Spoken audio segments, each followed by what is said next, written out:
ईश्वर सगुण है या निर्गुण है? क्या है? भगवान दोनों ही हैं। कैसे? भगवान सगुण भी हैं और निर्गुण भी हैं और निराकार भी हैं। ऐसे जैसे पानी निराकार है, पानी का कोई आकार तो है नहीं कि है? पानी कैसा होता है? निराकार होता है। वही पानी जब फ्रिज में आप रखते हैं तो बर्फ बन जाता है। पानी का तो आकार नहीं था, पर जब वो बर्फ बना तो उसका एक आकार था। पानी ही जो निराकार था वही साकार बन गया। किस कारण? फ्रिज में रखने के कारण। उसी प्रकार भगवान वैसे तो निराकार हैं, निर्गुण हैं, पर भक्तों के हृदय की फ्रिज में आकर भक्तों के प्रेम के कारण वही निराकार साकार बन करके राम और कृष्ण बन करके प्रकट हो जाते हैं, निराकार साकार बन जाते हैं। अब कुछ लोग कहते हैं महाराज जी हम तो साकार को मानते नहीं, हम तो निराकार को मानते। कुछ लोग ऐसे होते हैं जो कहते हैं हम निराकार को मानते, साकार को नहीं मानते। भाई बिना साकार के निराकार तक पहुंचा ही नहीं जा सकता, पॉसिबल ही नहीं है। फॉर एग्जाम्पल आपसे मैं कहूं कि अपनी मां को देखो। अच्छा, आपने अपनी मां को जरा आप प्रैक्टिकल करके देखिए। आप सभी लोग अपनी अपनी मां को देखिए कैसी है मां। आप जरा आंख बंद कीजिए और अपनी मां की तस्वीर बनाइए। मां कैसी है? मां के आंख कैसी है, गाल कैसे हैं, होंठ कैसी हैं? आप जरा देखिए मां के बारे में, कल्पना कीजिए कैसी है मां।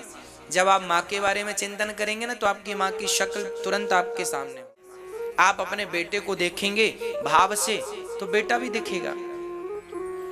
अच्छा मुझे ये बताइए, आप अभी अपनी माँ का इमेजिन करेंगे तो माँ दिखेंगी कि नहीं? आया ना, दिखती है, आंखों में उनकी तस्वीर आ जाती है, ऐसी माँ है। अच्छा, जिस बच्चे ने अपनी माँ को देखा ही नहीं, बचपन में ही माँ मर गई और फोटो भी नहीं देखी माँ की, उस बच्चे से कहा जाए कि माँ का चित्र बनाओ, आंखों में कैसी है आपकी माँ, तो वो क्या बनाएगा?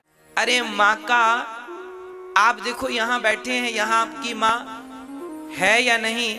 माना कि यहाँ आपकी माँ नहीं, आपने आंखों के सामने माँ का चित्र देख लिया। देखा तो तब ना जब कभी माँ को देखा होगा। माँ को देखा ही नहीं तो फिर तस्वीर बनेगी किसकी? तस्वीर बनने के लिए देखना जरूरी, एक बार ही सही देखना जरूरी है।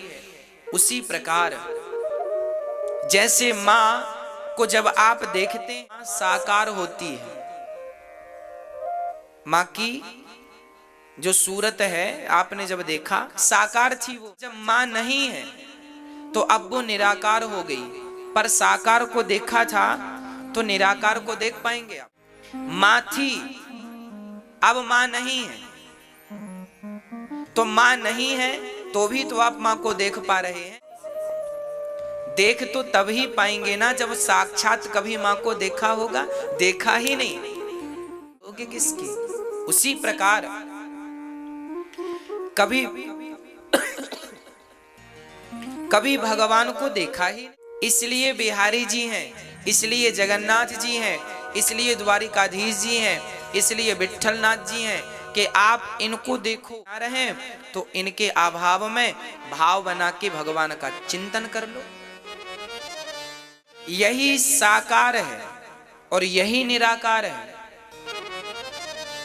साकार से ही निराकार तक पहुंचा जा सकता। कोई कहे कि मैं साकार को मानता नहीं, निराकार को मानता हूं, तो भैया कोई डायरेक्ट निराकार में ध्यान कैसे लगाएगा?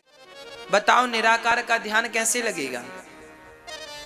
कोई इतनी बड़ी तपस्वी तो नहीं है हम लोग की निराकार का ध्यान कर लें। भाई ध्यान करने के लिए भी हमें आश्रय चाहिए कि नहीं? भगवान का ध्यान लगाने के लिए एक आश्रय चाहिए। साकार से ही निराकार तक पहुंचना संभव है। कोई ये ना कहे कि मैं साकार को नहीं मानता, सिर्फ निराकार को मानता। साकार भी सगुण उपासक परहित निरत नीति दृढ़ नैम ते नर प्राण समान मम, जिनके द्विज पर प्रेम। साकार भी और निराकार भी दोनों आवश्यक है।